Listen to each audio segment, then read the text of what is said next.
Hello, everybody. I hope you're having a great Sunday. I am coming to you from my private practice. I'll give you a little tour of it. I don't know how well this tour is going to go. It's my desk. I love my window that overlooks a rather busy street, but that's okay. My sofa, little area over here. My chair is really pushed back because of the pandemic. But this is how this goes. I moved into this space, I guess it was last March, right when the pandemic started. So my walls are still bare, and I'm waiting on a gigantic piece of art that's going over the couch that should be completed shortly. I'll show it to you when it is completed, because I'm really excited about it. It's by a local artist. So we are in Unit 1, Week 2. Remember, the units are 3 weeks long. So what this means for you today is we are continuing to build our foundation on what is positive psychology. The way you're going to do that this week is you are going to start to explore what does it mean to research like a positive psychologist. You're going to take a survey on meaning in life and to get a sense of how this research is conducted. So when you're answering the questions, think about what researchers are trying to pull out of those sorts of surveys. But then you're going to consider, what do I want to know more about? This is when you can go back to those list of words that we're generating.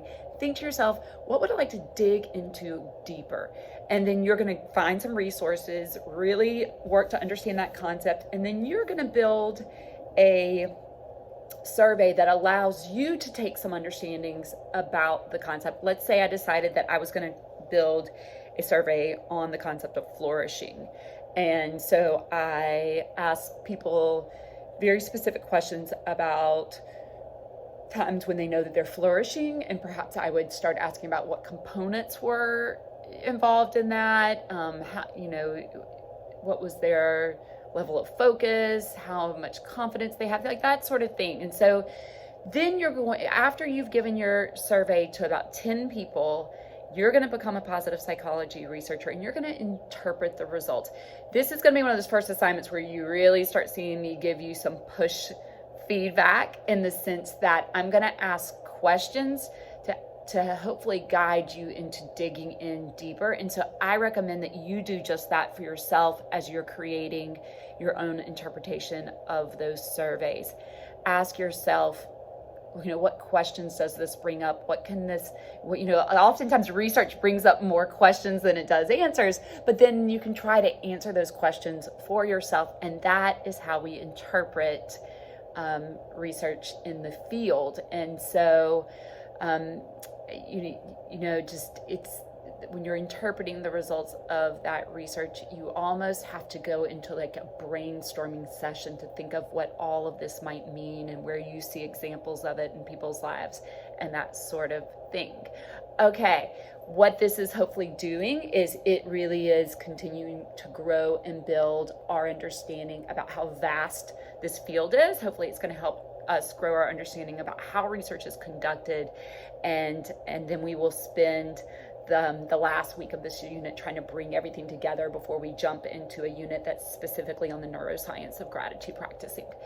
So, nuts and bolts things. One, I do recommend that you keep Twist open on your computer, just on your desktop thing, and make sure the notifications are set up so that you get a little ding when somebody has left a message for you. And I have it set up so in the notifications that I get an email, just so that I know when somebody has, in case I'm not gotten in touch with me, just in case I'm not sitting at my computer when the message comes through.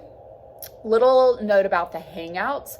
The purpose of these is really to help us build a sense of community. The expectation is that you log on, contribute to the Hangout on Monday, and then you just kind of jump in there a couple times throughout the week and respond to as many people as you can.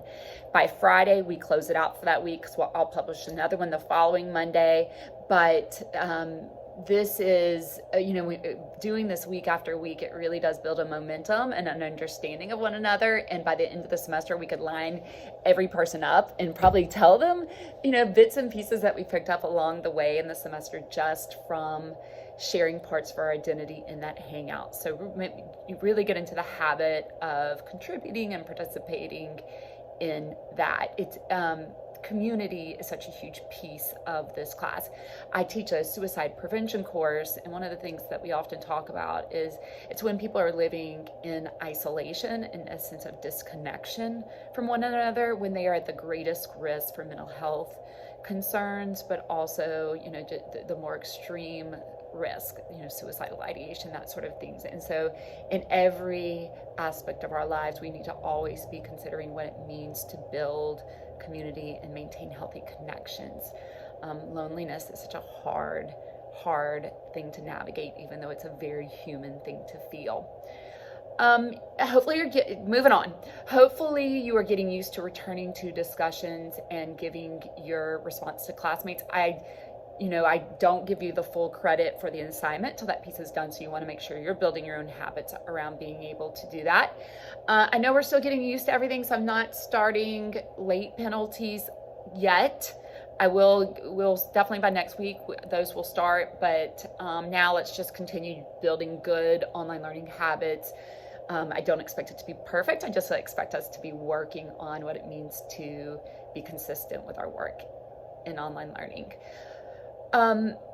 When I do start the late penalties, I will also start the support tickets. This is something that GOA requires, that if you are behind on an assignment or two, that I need to send a support ticket to you, your parents, your school. This is not meant to be punitive. This is meant to, wrap you with support early on before it's 10 late assignments, right? Because that's harder to dig out of. So please don't experience those as me like shaking my finger at you.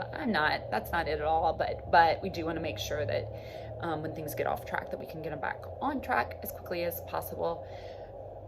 All right, just two more things. One, when you're posting photos, we should be able to see it. You should see it on Canvas, right? Like we shouldn't have to click anything to get to your photo because we're going to be posting so many pictures and images and things all semester long, and that just it's too clunky and it takes too much time. So if you can't see it, that means it's not posted correctly, and I can I can help you with that if you're struggling with that. But Canvas has some great guides on how to get things posted, and we also have it in our general resources in Canvas. And finally, I know there's lots of Zooming going on right now. You guys are working on your first group Zoom. Just to clarify, only one person in the group needs to submit the video. You don't all have to do that, and then that you're going to give an overview of what your group discussed, and so that one video will count for the whole group. So read last week when you guys were asking questions as they relate to positive psychology, he brought his question, really got me thinking, and I think there's a lot of truth to this. He said, aren't there times when being too positive can actually be detrimental? And it was so funny. He asked this, and I just so happened to be listening to a Hidden Brain podcast. If you're into podcasts, definitely check out Hidden Brain. It's fascinating. And the person being interviewed was a researcher, Angela Lee Duckworth, and we're going to be studying her later this semester when we get to grit. And so she's talking about grit, but then they also had somebody else that was being interviewed where they were talking about, there are times in life when we should maybe walk away from something. Maybe something isn't so healthy for us. It's not what we should do. And to have too much perseverance, let's say like making a really unhealthy relationship work out, is not in our best interest. We should actually just walk away from the relationship. And so I think we do have to think critically about positive psychology and where it's healthy and works for us, and when a dose of really processing and contemplating what it means to be healthy also has to be part of the discussion. So thank you for that. As you are wrapping up this video, please go to Twist and answer this question. And the question is, what positive psychology term that you've come across or are reading about or from that list has you the most curious and almost like speaks to you, and you're like, yeah, no, wait, this kind of fits with my life, and give an example of how. I look forward to seeing that. And I hope you have a great week, and let me know if you have any questions.